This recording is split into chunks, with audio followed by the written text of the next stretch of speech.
You found it. Your home for the best content on your favorite team, the Fighting Tigers of LSU.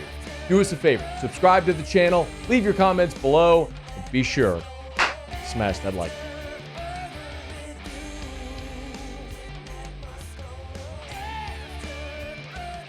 button. Brian Kelly gave an interview with Wilson Alexander over at The Advocate, and part of what they talked about was LSU's quarterback plan in 2025. Now, the most important piece of that we know, and it's Garrett Nussmeier. So Garrett Nussmeier's back, and great. He's going to be the starting quarterback. He threw for 4,000 yards a year ago, the leading returning passer in all of college football, second best odds for the Heisman in 2025 here in the preseason. All of the expectations we have wrapped up in this team's start with Garrett Nussmeier returning for his fifth year and his second as a starter and building upon that and being great like we've talked about a million times. It's what Jay Daniels did, it's what Burrow did, it's what Mettenberger did in their fourth year in college. They were really good, but then in their fifth year, second year as a starter, they all went kaboom. So that's what we're all hoping for here with Nussmeier. But what about after Nussmeier?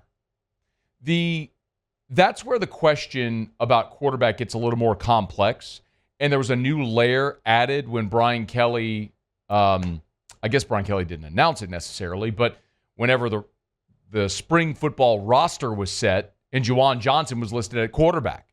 Of course, we all know Jawan Johnson's backstory, right? It's from Lafayette Christian, who was a record-setting quarterback. He comes to LSU. He's working as a defensive back. You have an injury to John Emery. They move him to running back. He scores a touchdown his first game at running back against Nichols, and played in all 13 games for LSU this year at running back, did a lot of special teams, and now he's apparently moving to quarterback. Well, this is the first time Brian Kelly spoke about it. He told Wilson Alexander that after the season, they met with Jawan Johnson and said, hey, what do you want to play? Do you want to be a DB? Do you want to be a running back? And as Brian Kelly recalled, he said Johnson told him, I want to give quarterback a shot.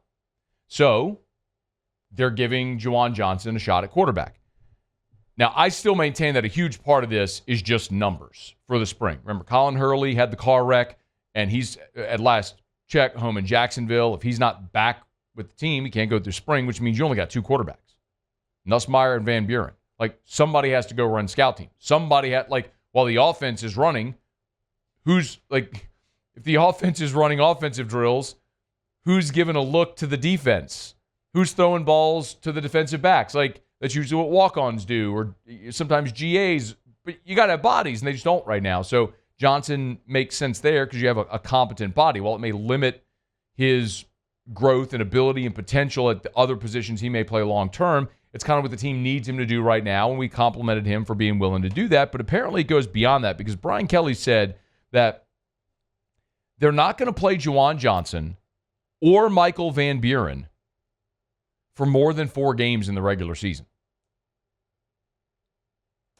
Effectively, that allows them to preserve their red shirt. And if Colin Hurley is available, each could play 4 games, which would give you 12 games of a backup quarterback with mobility. And so they might be able to craft, this is what Brian Kelly's explaining to Wilson Alexander. The quote was, now you've got 12, I'm quoting Brian Kelly, now you've got 12 games of really athletic quarterbacks that could be part of a comprehensive second package, if you will. Basically saying, we don't want Nussmeier to run. Nussmeier doesn't really run to begin with, but here's an opportunity to have mobile quarterbacks where we can give them each 4 games. That's 12 games of the season, so you preserve red shirts, and you still get that dynamic in the offense, which is an interesting way to say it. But quite honestly, I look at this and I go, that is the definition of lipstick on a pig. That is the definition of let's make the best of a bad situation. And LSU's quarterback depth right now, make no mistake, is a bad situation. They thought they had their plan, and it was a good plan. Nussmeier back, Colin Hurley back. You had Ricky Collins, A.J. Swan. They both left, but Underwood was supposed to be coming in. And you were going to have your guy for 25, and then in 26, it was Underwood's team for a couple of years. You'd sign a guy like Elijah Haven in 27. He'd play 28, 29. I mean, you were set until you weren't. And now you're trying to figure it out. And this actually feels a lot like what happened in 2018. Remember that year? Ed Ogeron and his staff didn't sign a quarterback in that 2018 class. As a result, they had to go in the portal, and they got Joe Burrow. Well, I guess it wasn't even the portal yet. Burrow was a graduate transfer. The portal wasn't a thing at the time. But they added a transfer after spring, and that ended up being Joe Burrow. That worked. But remember, Lowell Narcisse and Justin McMillan both left. So you were left with only Burrow. You had 2 scholarship quarterbacks. You had Burrow and Miles Brennan. That was it. And Brennan played as a freshman. So the plan was in 18 for Brennan to redshirt. And that was, you didn't have the 4-game rule at that point.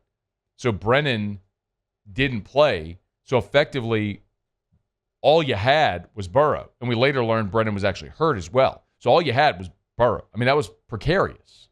And it's kind of what it feels like now, where you've got Nussmeier, but after that, I mean, you're trying to redshirt Van Buren and Johnson, so neither of them are going to play beyond 4 games. Look, Johnson played in all 13 games last year. Van Buren played in 10 games at Mississippi State with 8 starts. So they've used a year of eligibility. They're both sophomores. Hurley redshirted in 24, so there's no reason really to limit Colin Hurley to 4 games because he's already used his redshirt. So he can go play in as many games as you want him to, but that's assuming that Hurley will return. Remember, first of all, he's got the accident that he's still recovering from, but secondly, does he stay another year? Does he transfer after spring after Van Buren was brought in? I don't know. I mean, I don't know the answer to that question, but he's had time to think about it and what his future will be. It's very similar to what happened in 2018 where your numbers got thin in a hurry, but the benefit was Burrow went and became the greatest college quarterback any of us have ever seen. Now, specifically on the dual threat package piece of it, the numbers is something that we'll have to watch and see how it all works out this year. But the dual threat package, I like that. I know there's some people that don't like having a second quarterback that comes in for a couple of reasons. Oftentimes you're taking your starting quarterback off the field, and then it sometimes can make you predictable by personnel. But I can kind of look at some examples and show you where it worked. I mean, obviously we've seen an example with the Saints and Taysom Hill, where Taysom was never going to be a full-time starting quarterback in the NFL, but he has some ability as a passer and tremendous ability as a runner. So you have a lot of variety there when Taysom goes in. Look at what Texas did this year with Arch Manning. Arch carried the ball this year at Texas 25 times for 108 yards and 4 touchdowns. I mean, that is really efficient. And so they found ways to get a strong athletic quarterback in the game who also had the ability to throw the football. I mean, at LSU, the best example is Ryan Perrilloux back in 2007. Matt Flynn was your starter, but Perrilloux played in 12 games. He started twice. He started against Middle Tennessee and then, of course, against Tennessee in the SEC championship game. But over the course of that year, Perrilloux ran for 207 yards and had a couple of rushing touchdowns as well against Florida and Mississippi State. I mean, those were in conference games. Of course, the 07 Florida game is the Jacob Hester 4th down game. I mean, Perrilloux had a rushing touchdown in that ball game. So, I look at it and I go, I like the idea, especially because LSU was so ineffective in the red zone last year. I mean, this was a real problem for LSU. In 2024, LSU scored on only 81% of its red zone possessions. That's 83rd in the country. LSU was 83rd in the country at red zone efficiency. And only 56% of those were touchdowns. Of the 53 red zone possessions, they scored a touchdown 30 times. That means 23 times you got into the red zone and didn't score a touchdown. But you've got to improve that. And if having a more versatile option at quarterback increases that number, cool. I'm good with it. If they have a package that makes sense and that can work, that doesn't disrupt the flow of the offense too much. So there's a lot of reasons to like it. Then the other piece of this is, well, what if